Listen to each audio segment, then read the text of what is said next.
अब हम डायमेंशंस के बारे में पढ़ेंगे। तो डायमेंशंस क्या होता है, डायमेंशंस को कैसे डिफाइन करते हैं और फिज़िक्स में डायमेंशन का कॉन्सेप्ट क्या है। तो सबसे पहले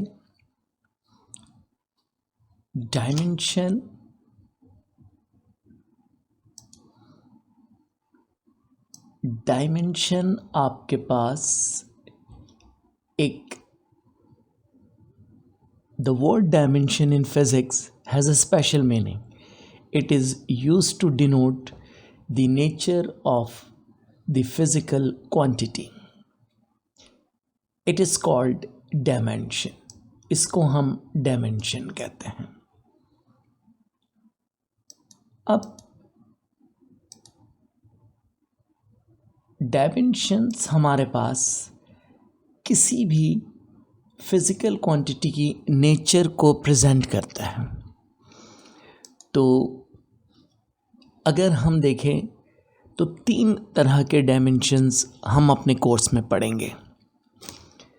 कैसे? पहला डायमेंशन टाइम, इसका सिंबल कैपिटल टी। फिर सेकंड डायमेंशन लेंथ, इसका डायमेंशन कैपिटल एल। थर्ड मास, मास का डायमेंशन कैपिटल एम। हम ये 3 डायमेंशन पूरे कोर्स में पढ़ेंगे और इसी से रिलेटेड चीज़ों को हम डिस्कस करेंगे। तो आइए अब डिफरेंट फिज़िकल क्वांटिटीज़ को चेक करेंगे हम और उनके डायमेंशंस कैलकुलेट करेंगे। जैसे पहला सवाल है, what are the dimensions of area. Area का डायमेंशन क्या होगा? सबको पता है कि एरिया लेंथ इनटू ब्रेथ के बराबर होता है। अब आपको पता होना चाहिए लेंथ का डायमेंशन और ब्रेथ का डायमेंशन।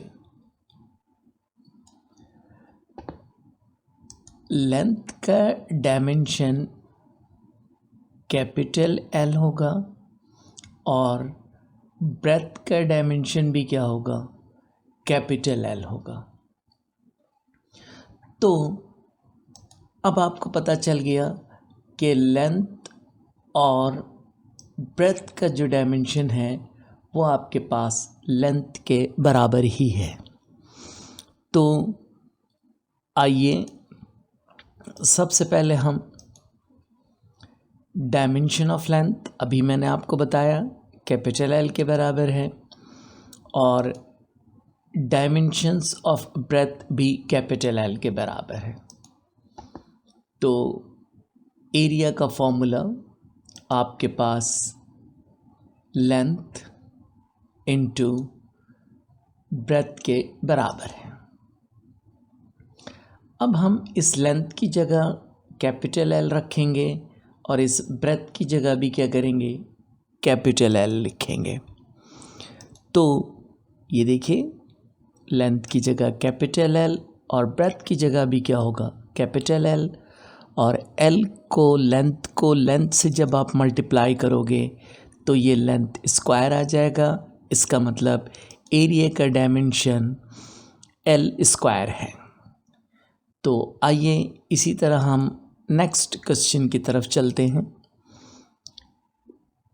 अगर आपको डायमेंशंस वेलोसिटी का निकालने के लिए कहा जाए तो हमें पहले पता होना चाहिए वेलोसिटी का फॉर्मूला डिस्टेंस ओवर टाइम है। अब मैं आपको बताता हूँ कि ये आपके पास डिस्टेंस है और ये आपके पास टाइम है, और डिस्टेंस और टाइम इन दोनों के डायमेंशंस आपको पता होने चाहिए कि डिस्टेंस लेंथ की कैटेगरी में आता है, इसका डायमेंशन कैपिटल एल, और टाइम t इसका dimension capital T।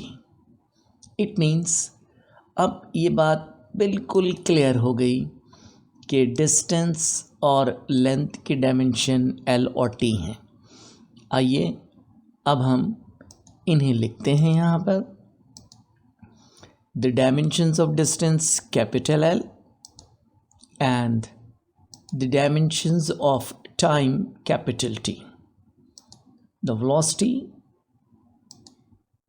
is equal to, अब यहाँ पर आपके पास ये डिस्टेंस है और यहाँ हम डिस्टेंस का डायमेंशन रखेंगे और यहाँ हम टाइम का डायमेंशन रखेंगे और ये डायमेंशंस इन दोनों के रखेंगे हम।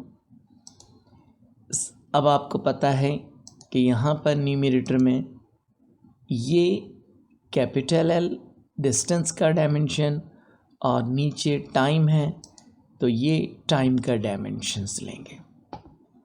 इस तरह आपके पास लेंथ और टाइम के डायमेंशंस आपने रख दिए। T डिनोमिनेटर में है, इसे आप न्यूमरेटर में ले जाएं तो ये T प्लस माइनस में कन्वर्ट हो जाएगा। इट मीन्स हमने वेलोसिटी का डायमेंशन कैलकुलेट कर लिया है। LT - 1 are the dimensions of velocity. Now go to the next question.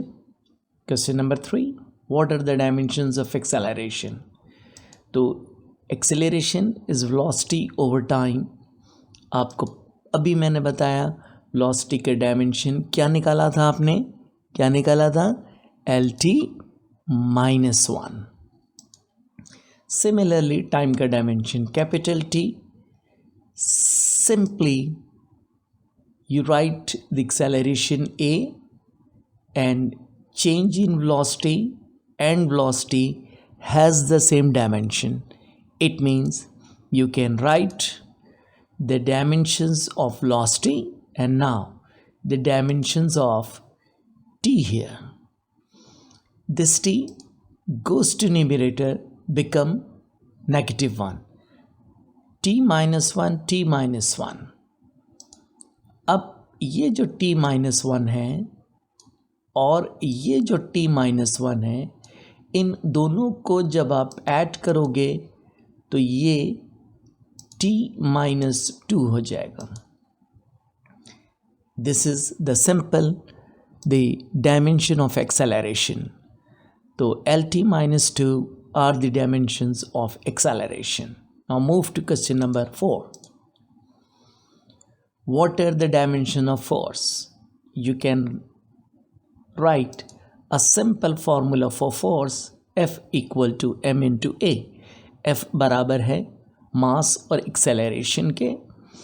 तो सबसे पहले आपको ये बात पता होनी चाहिए, ये मास है आपके पास और इसके बराबर में ये एक्सेलरेशन है।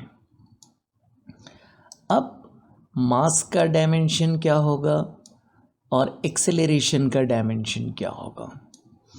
अब आपको ये बात पता है कि हम जानते हैं कि मास का डायमेंशन कैपिटल M और एक्सेलरेशन का डायमेंशन अभी आपने कैलकुलेट किया है LT - 2।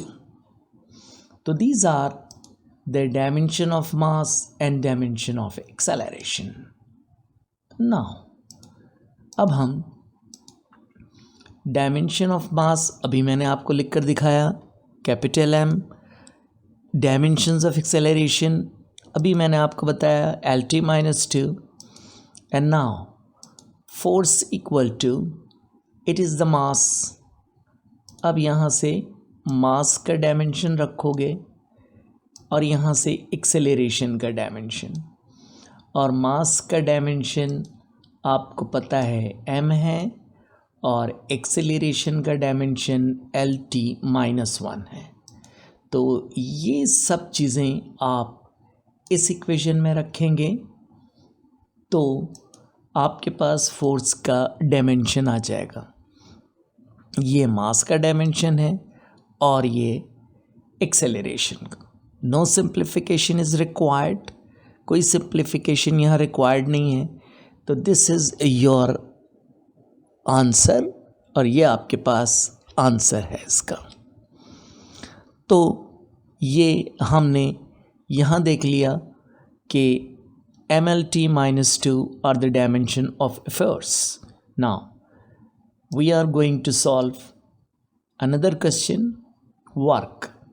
What is the formula for work? Force into distance. It means again it is the force and it is the distance. And now force and displacement, you first split the force equal to mass into acceleration, and this is the S. Mass is capital M, acceleration is LT -2, and this is the L. These two can be solved and your answer is ml square t -2. This is the very simple calculations we can solve here. तो it means अब आप देखें बहुत ही सादा से तरीके से f को भी आपने m इंटू a में रिप्लेस किया।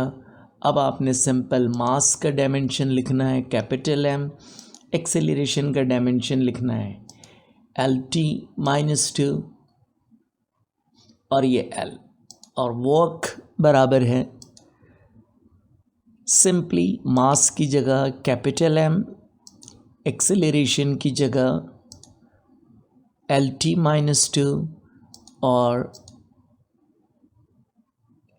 यहाँ पर आपके पास अब ये जो L और L ये दो सॉल्व करोगे तो आपके पास आंसर आ जाएगा L into L is L square T -2 is the dimension of work. तो ये आपके पास डायमेंशन ऑफ वर्क आ गया। नाउ